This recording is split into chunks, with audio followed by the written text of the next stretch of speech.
दोस्तों आज की जो एक कहानी है आपको हैरान कर देगी, परेशान कर देगी। और दोस्तों जब ऊपर वाला देता है ना, फिर दोस्तों किसी की नहीं सुनता है वो। दोस्तों एक लड़का होता है, अपने परिवार का भरण पोषण करने के लिए एक स्विगी डिलीवरी बॉय का काम करता है, जो कि चंडीगढ़ में रहता था। रात के तकरीबन 10 बजे उनको एक ऑर्डर मिलता है कि सर हमें एक डिलीवरी चाहिए खाने की, और वो फास्ट फूड की डिलीवरी। जब वो उस फ्लैट में लेकर जाता है तो जब उनकी एक मुलाकात होती है 28 से 29 साल की एक महिला से, तो उसके बाद कुछ ऐसा होता है कि वह उसे अपने घर बुला लेती है। और फिर दोस्तों जो कुछ होता है उनकी आपने कभी सोचने पे जो आपको मजबूर कर देगी। दोस्तों आज की जो कहानी है बहुत ही ज्यादा रोमांचक होने वाली है, और इस कहानी को आपको अंत तक जरूर देखना है। आप लोगों से एक छोटी सी रिक्वेस्ट रहेगी, अगर आपने हमारा चैनल सब्सक्राइब नहीं किया है तो प्लीज हमारे चैनल को सब्सक्राइब कर लीजिएगा और वीडियो को लाइक जरूर कर देना है।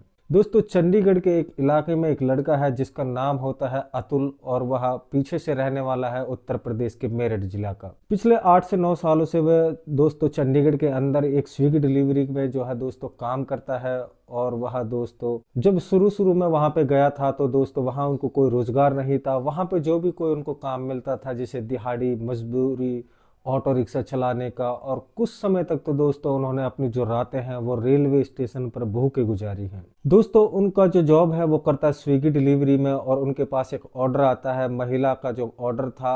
और उस एक महंगे रेस्टोरेंट से करीब 2000 रुपये का वो एक ऑर्डर यानी डिनर लेकर के जब उस फ्लैट पे जाता है, तो जैसे ही वहां पे जाके घर के दरवाजे की घंटी बजाता है, तो दोस्तों जो महिला है जिन्होंने ऑर्डर दिया था वो महिला अपने दरवाजे पर दस्तक देती है।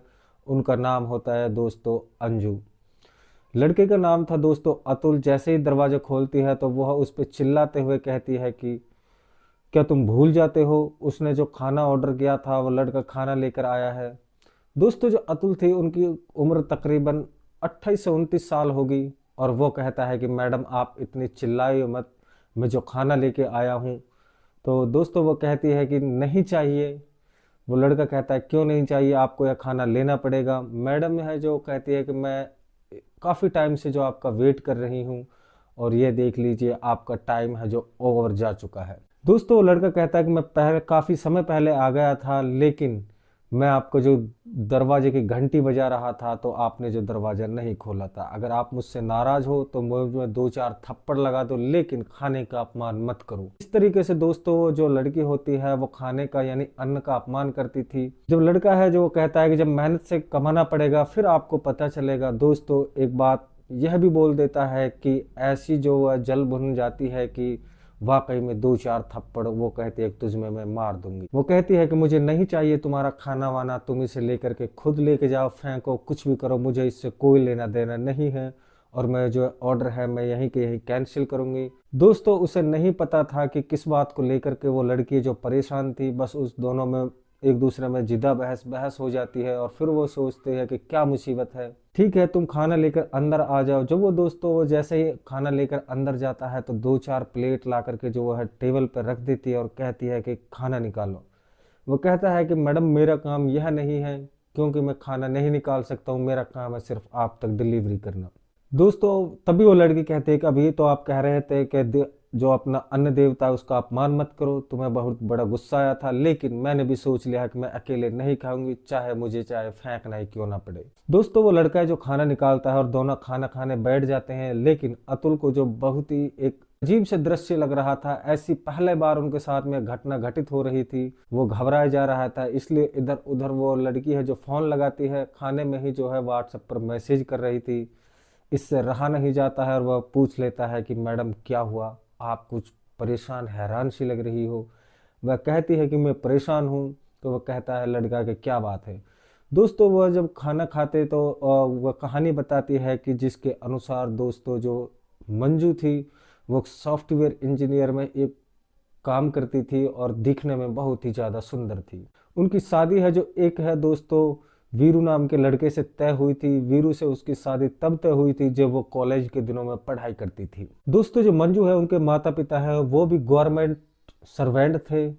और दोस्तों वो कुछ समय पहले जो है चंडीगढ़ आ गए थे, और वो चंडीगढ़ में ही एक इलाके में रहा करते थे।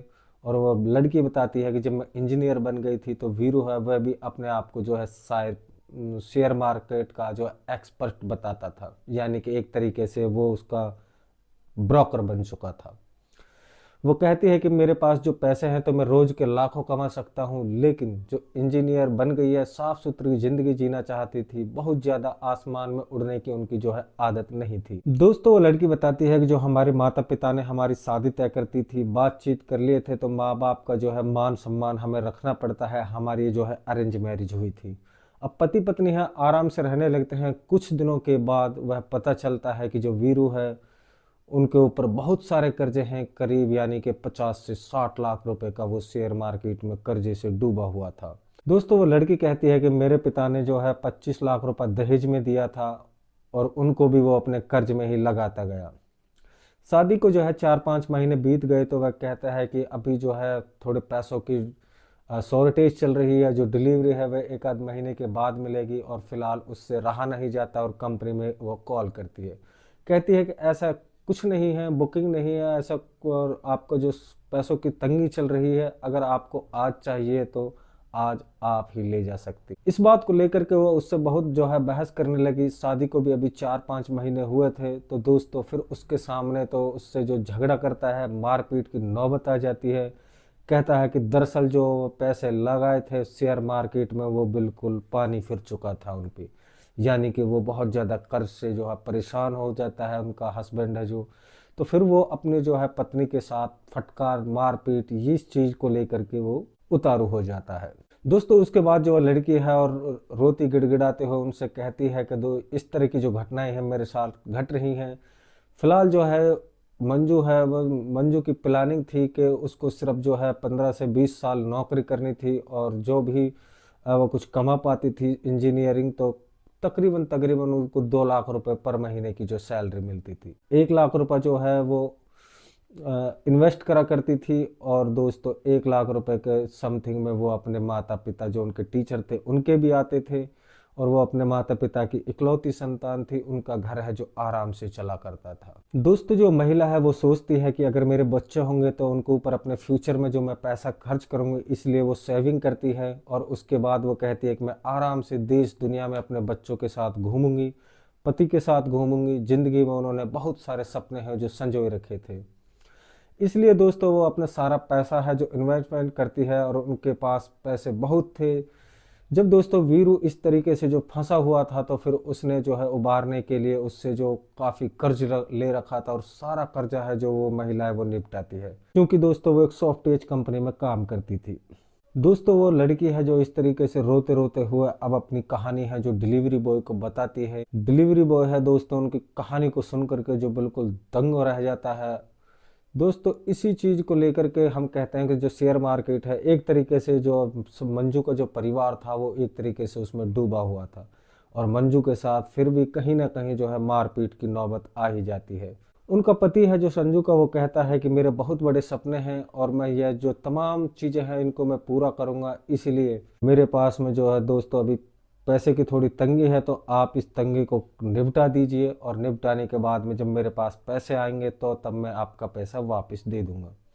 दोस्तों संजना कहती है कि मेरे पास है जो अब पैसा आपको नहीं है देने के लिए, आपकी जो मर्जी है जो आप कर लीजिए, आप अपना कमाओ, अपना खर्चा अगर आप खुद करोगे तो कर लीजिए, मैं आपको एक पैसा नहीं दूंगी और ना ही मैं तुम्हारे पैसों से अपनी ज़िंदगी गुजारूंगी। इन दोनों के बीच में दोस्तों अब इस चीज़ को लेकर लड़ाई झगड़ा होने लगता है। जो दोस्तों मंजू थी उतना बहुत सारी जो है बीमा पॉलिसी ले रखी थी, और सारी बीमा पॉलिसी कम से कम 30 से 35 लाख रुपए की थी।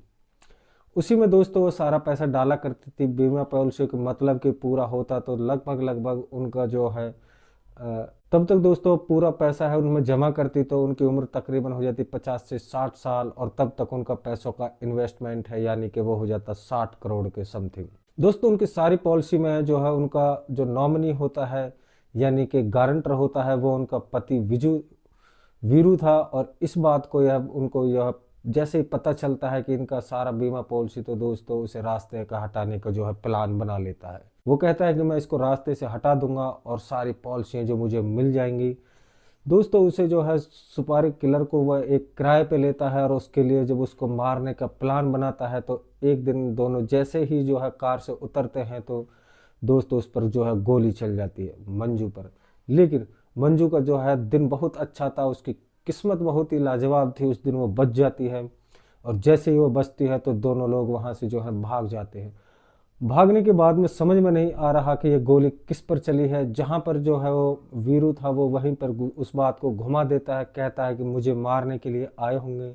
मंजू भी यही समझती है कि दोस्तों कि मेरा तो कोई दुश्मन नहीं है, दुश्मन तो इन्हीं के होंगे, चूंकि इन्होंने जो है काफ़ी सारा पैसा ले रखा था कर्ज पे। इसी चीज़ को लेकर के दोस्तों वो एक थाने में जाकर रिपोर्ट करवा देते हैं। और रिपोर्ट होने के बाद में दोस्तों जो वीरू के प्रति जो है हमदर्दी उनकी बढ़ जाती है। अगर पति को कोई मार देगा तो मैं अकेली कैसे रहूंगी। अब जो भी हो और कर्जा था कुछ उससे निपटाती और कहती कि चलो कोई बिजनेस करते हैं, मैं बिजनेस में तुम्हारे जो है पैसा लगा दूंगी, अगर तुम कहीं पे नौकरी नहीं करना चाहते हो। तो फिलहाल वीरू को यह पसंद नहीं था। अब ये सारी चीज़ें हैं जो उनके हाथ से निकल गई। उसे नहीं पता था कि 1-2 महीने के बाद में यह सब कुछ खत्म हो जाएगा। दोस्तों जो घबराहट है वो अभी दूर चली गई थी, चूंकि दोस्तों वीरू का प्लान था वो वही था, उसको रास्ते से हटाने का। उसके बाद जो है दोस्तों उत्तर प्रदेश से 2 शूटरों को वो किराए पे लेता है और ये दोनों मिलकर इन दोनों से जब मिलता है तो इनका सौदा तय हो जाता है दोस्तों 1.5 लाख रुपए में। दोस्तों 50,000 रुपये उनको एडवांस दे देते हैं और अब की बार दोस्तों चूकने की कोई जो गलती की गुंजाइश नहीं बची थी उसमें। दोस्तों जैसे ही वो जो शूटर होते हैं वो उनका पूरा गारंटी लेते हैं, कहते हैं कि तुम्हारा काम हो जाएगा, बस तुम हमें बता देना कहाँ पर आना है। वो कहते हैं कि भीड़ भाड़ वाला इलाका चुनना है कि जहाँ पर मारेंगे अफरा तफरी मच जाएगी और इसी बीच में हम लोग भी वहाँ से भागने में जो है सफल हो जाएंगे। दोस्तों वो एक दोस्तों चंडीगढ़ का एक बिजी रेस्टोरेंट ढूंढते हैं और वो कहते हैं कि मैं वहाँ पे उसको खाना खाने के लिए लेके आऊँगा, क्योंकि जो मेरी पत्नी है वो घूमने की और खाना खाने की बहुत ज़्यादा शौकीन है। और तुम दोस्तों उनको पूरा लोकेशन बता देता है कि तुम्हें जो घटना को अंजाम देना है। वो दोनों हैं जो एक टेबल पर बैठ जाते हैं और वहाँ पे और भी लोग थे। दोस्तों जैसे ही रेस्टोरेंट में बैठते हैं तो वीरू जो है हाथ धोने के बहाने वहाँ पर दोस्तों वो शूटर को कॉल कर देता है, कहता है कि भाई यहाँ पर हो और उनको लोकेशन है जो भेज देता है। वो कहता है कि जैसे ही हम ऑर्डर करेंगे तो तुमको आ जाना है। और वो तो कहता है कि ठीक है आप आ जाइए, तब तक मैं जो है टेबल नंबर उनको बता देता है। उसके बाद दोस्तों जो वीरू है वहाँ पर ऐसे आके बैठ जाता है बिल्कुल मासूमों की तरह। सामने दोस्तों जैसे मंजू बैठी थी और नीचे जो है बाहर जो है दोस्तों वो दोनों शूटर इन दोनों का इंतजार करते हैं। कुछ देर बाद दोस्तों वहां से जो शूटर हैं वो अंदर आते हैं, लेकिन यह सब सोचकर जो वीरू था इतना डर जाता है कि उसकी जो कांपने लग जाती है और उसको पसीना पसीना हो जाता है। इतना वो डर रहा था कि घबरा जाता है कि अभी क्या होने वाला है। और यहाँ इसलिए उनके हाथ से जो उसका मोबाइल था वो छूट कर नीचे गिर जाता है। और जब मोबाइल नीचे गिरता है तो तब दोस्तों वो दोनों अंदर आ जाते हैं। उनकी नज़र है जो उन्हीं की तरफ थी और यह दोनों ने जो चेहरे पे मास्क लगा के रखा था और रुमाल से बांधा हुआ था। जैसे ही दोनों आते हैं तो इधर जो मंजू है वो नीचे झुक करके मोबाइल उठाती है। अब ये लोग सोचते हैं कि जब टेबल से ऊपर आएगी तो इनके सर पे हम गोली मार देंगे। दोस्तों इस चीज़ को जैसे सोच लेते हैं तो वीरू जो था उनकी तरफ देखता है और इतने देर में दोस्तों जो 3 से 4 सेकंड होने वाला था, इसी समय उसमें से दोस्तों 10 से 15 सेकंड की देरी हो जाती है। और वो लोग हैं तब तक रिवॉल्वर निकालते हैं। जब जब निकालते हैं तो एक वेटर उनको देखता है, लोग देते हैं और पहले ही इसमें जो है अफरा तफरी मच जाती है कि संदिग्ध लोग मुंह पर रुमाल बांधे हुए हैं। दोनों को देखते हैं, हाथ में जो है दोस्तों उनके रिवॉल्वर थी और अफरा तफरी मच जाती है, चीख पुकार मच जाती है।